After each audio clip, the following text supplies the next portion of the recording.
जय हिंद प्यारे बच्चों, कैसे हैं आप सब लोग। आई होप कि आप सब लोग बहुत अच्छे से होंगे। आप सब लोगों के एसएससी जीडी का फिजिकल का जो तैयारी है वो बहुत अच्छे से चल रहा होगा अभी। लेकिन एसएससी जीडी के फिजिकल को पीएसटी और पीईटी को लेकर के बहुत ही बड़ा अपडेट निकल करके आ रहा है। एसएससी ने एक जो कोरिजेंडम इशू किया है उसमें डिक्लेयर किया गया है कि आप सब लोगों का जो पीएसटी होगा यानी फिजिकल स्टैंडर्ड टेस्ट जो होगा वो टोटली डिजिटली मशीन बेस्ड होगा और आपका जो रनिंग होगा वो RFID चिप लगा करके कराया जाएगा। आज हम इस वीडियो में बहुत ही डिटेल से आपको बताऊंगा। आप वीडियो स्किप करके मत देखिएगा, आपके लिए ये वीडियो बहुत ही इम्पोर्टेंट हो सकता है। हमारे चैनल पे अगर नए हैं तो चैनल को सब्सक्राइब कर लीजिए, बेल आइकन को प्रेस कर लीजिए ताकि जो मेरी लेटेस्ट वीडियो फ्यूचर में आने वाली हो वो आप तक सबसे पहले पहुंचे। चलिए वीडियो शुरू करते हैं। एसएससी ने जो कोरिजेंडम इशू किया है उसमें ये बताया गया है कि इस बार का जो आप लोगों का फिजिकल होगा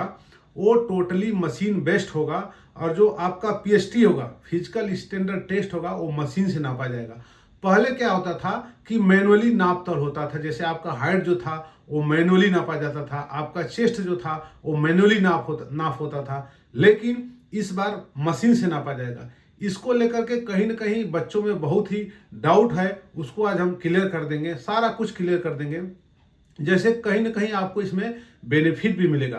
पिछली भर्ती में आप लोगों ने देखा होगा जो 2022 में कि काफ़ी बच्चे इसमें डिसक्वालीफाई हुए थे मेजरमेंट में, पीएसटी में, फिजिकल स्टैंडर्ड टेस्ट में। अगर वो बच्चा पिछले 2021 में क्वालिफाई है जीडी में और 2022 में उसको डिसक्वालीफाई कर दिया जाता है हाइट में, तो ऐसे बच्चे कई हमसे अप्रोच किए थे, उनको मैंने गाइडलाइन दिया था और वो बच्चे हाईकोर्ट का सहारा लेकर के और केस किए और फिर उनको दोबारा से जो है कि सरकारी हॉस्पिटल में मेडिकल कराया गया, उनका हाइट नाप तौल कराया गया, उसमें वो फिट पाए गए और वो आपके बीच कहीं ना कहीं वो सेलेक्ट होकर के आज जॉब कर रहे हैं। तो मैनुअली कहीं ना कहीं दिक्कत होता है कि मान लीजिए जो ऑफिसर आपका नाप तौल कर रहा है, अगर आपकी हाइट 170 है, एग्जैक्ट 170 है और 169.9 लिख दिया अगर जो नाप तौल कर रहा है अधिकारी ने, तो उसमें आपका वही डिटेल्स लिखा जाता था। लेकिन अगर आपका डिजिटली द्वारा मशीन द्वारा कराया जाएगा आपका हाइट, तो उसमें अगर 170 आपका हाइट आ रहा है तो 170 ही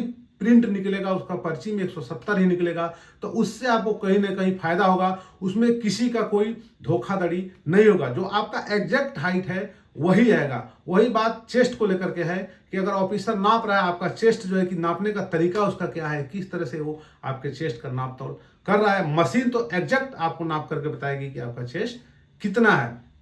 वहीं आपका जो रनिंग है इस बार ग्राउंड में होने वाला है, तो चूंकि जब रोड पे होता था उसमें बच्चों का टाइमिंग कम लगता था दौड़ने में, लेकिन अगर ग्राउंड में होगा तो गोल सर्किल में होगा और गोल सर्किल में होगा तो आपका कम से कम 12 साढ़े 12 चक्कर ग्राउंड का लगाना होगा। आपका टोटल 5 किलोमीटर का रनिंग है, 24 मिनट में आपको रनिंग को कंप्लीट करना है। तो 12 चक्कर जब आप ग्राउंड का लगाएंगे तो एक चक्कर लगाएंगे तो 4 कर्व आते हैं एक ग्राउंड में।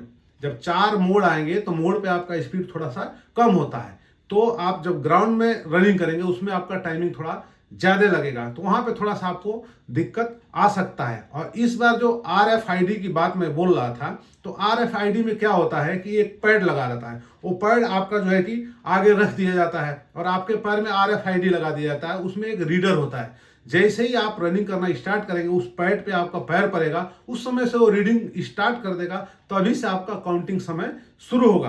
पहले मैनुअली जब होता था तो रनिंग के टाइम में स्टॉप वॉच लगा दिया जाता था, स्टॉप वॉच में घड़ी देख लिया जाता था और एक साथ में 100 यानी 100 लड़कों को छोड़ा जाता था। तो कभी कभी क्या होता था कि जो आगे बच्चे रहते थे वो जल्दी रनिंग कर लिए निकल जाते थे, उसमें बहुत भीड़ धक्का मुक्की हो जाती थी, और जो पीछे बच्चे थे वो 10-5 सेकेंड बाद उनकी रनिंग स्टार्ट होती थी, क्योंकि बहुत भीड़ में वो बच्चे दौड़ नहीं पाते थे। तो अभी क्या हो गया, उसमें ये फायदा होगा, अभी जो डिजिटली हो जाएगा RFID से, जब आपको पैर में चिप लगा करके दौड़ाया जाएगा RFID वाली, तो उसमें आपको ये फायदा होगा कि जिस टाइम से आप दौड़ना स्टार्ट करेंगे, आप मान लीजिए 100 बच्चों को एक साथ दौड़ाया जा रहा है, उसमें 90 बच्चे निकल गए, 10 बच्चे पीछे छूट गए, वो 10 बच्चे जब स्टार्ट करेंगे तभी से उनका टाइम काउंट करेगा। वो रीडर होता है, उसमें जब पैड पे वो पैर रखेगा बच्चा तो रीडर मतलब मीटर शुरू हो जाएगा और तब से उनका रनिंग का जो टाइमिंग है वो काउंटिंग शुरू हो जाएगा। ये सब आपको बेनिफिट्स होने वाला है डिजिटली आपका, अगर पीईटी होगा और पीएसटी होगा तो। और रही बात आपके जो है कि तैयारी की, तो आप जो रोड पे तैयारी कर रहे थे तो आप रोड पे तैयारी छोड़ करके अभी अपने रनिंग की जो तैयारी है, फिजिकल की तैयारी है, आप 5 किलोमीटर रनिंग की तैयारी अपने ग्राउंड में करिए, क्योंकि ग्राउंड का जो रनिंग का टाइमिंग होता है वो कुछ और अलग होता है और जो रोड का टाइमिंग होता है वो कुछ और अलग होता है। तो दोनों के टाइमिंग में बहुत ही अंतर होता है। आप टाइम जरूर निकाल लीजिए, एक बार ग्राउंड में लगा करके रनिंग टाइम निकाल लीजिए कि आपका ग्राउंड में जो रनिंग हो रहा है वो कितने टाइम में कंप्लीट हो रहा है। तो आई होप कि आप सब लोगों को मेरा ये जो वीडियो है इसमें जो भी आपका डाउट था कि जो RFID चिप होती है उसमें किस तरह से होता है, तो आप लोग यूपी पुलिस का जो रनिंग दिया होगा या दिल्ली पुलिस कांस्टेबल का जो फिजिकल अटेंड किया होगा उन सबको पता होता है कि कैसे इसमें चिप लगा करके रनिंग कराया जाता है। आप सब लोगों को आइडिया होगा और इसमें आपको कहीं ना कहीं फायदा है, क्योंकि डिजिटल बेस्ड मशीन के द्वारा आपका जब हाइट, चेस्ट, आपका वेट, आपका रनिंग जो है कि RFID चिप लगा करके कराया जाएगा, आपको कहीं ना कहीं उसमें जरूर बेनिफिट मिलेगा, उसका बहुत फायदा मिलेगा। इससे आपको घबराने की जरूरत नहीं, घबराने की कोई बात नहीं है। आप वो RFID लगा दें या ग्राउंड में दौड़ा दें या रोड पे दौड़ा दें, अगर आपका फिजिकल तैयार है, आप तैयारी अच्छे से किए हो, तो आपको कोई भी सिलेक्शन के लिए रोक नहीं सकता है। डेफिनेटली आपको एक सिलेक्शन जरूर मिलेगा। देखो, मन के हारे हार है और मन के जीते जीत। मान लिए तो हार है, ठान लिए तो जीत। मंजिल मिल ही जाएगी, भटकते भटकते गुमराह तो है जो घर से निकले ही नहीं। कम से कम आप दौड़ तो रहे हो, फिजिकल अटेंड तो कर रहे हो, तैयारी तो कर रहे हो।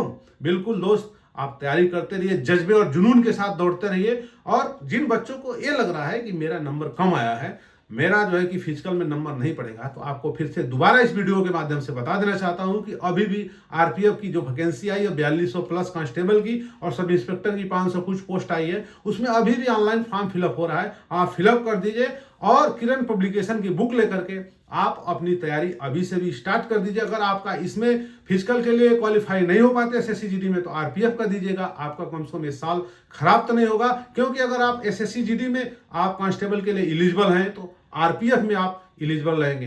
तो उम्मीद करता हूं कि जो बच्चों का नंबर कम आने का शंका है वो अपना इस फॉर्म को भर करके आप किरण पब्लिकेशन की बुक लेकर के हिंदी, रीजनिंग, मैथ, जीके सारा कुछ अवेलेबल है। आप ऑनलाइन या ऑफलाइन परचेज करके उससे भी तैयारी करते रहिए। बाकी जो SSC GD का सबसे बहुत बड़ा बदलाव अभी तक का जो भर्तियां हुआ है उस सब में इस साल जो 2024 की भर्ती है इसमें बहुत बड़ा बदलाव देखने को मिल रहा है। वो बदलाव ये है कि जो इस बार आपका PST और PT होगा डिजिटली मशीन बेस्ड पे कराया जाएगा और जो आपका रनिंग होगा RFID चिप लगा करके कराया जाएगा। और इस बार आप बिल्कुल तैयार रहिए, डरने की कोई जरूरत नहीं है, आपको सिलेक्शन पक्का मिलेगा। तो आई होप कि आपको हमारी ये वीडियो अच्छी लगी है। अगर हमारी ये वीडियो आपको अच्छी लगी हो तो दूसरे बच्चों को भी शेयर करिए, चैनल को सब्सक्राइब करिए, बेल आइकन को प्रेस करिए, ताकि मेरी लेटेस्ट वीडियो जो आने वाली है आप तक सबसे पहले पहुंचे। सो मिलते हैं नेक्स्ट वीडियो में, तब तक के लिए जय हिंद, जय भारत।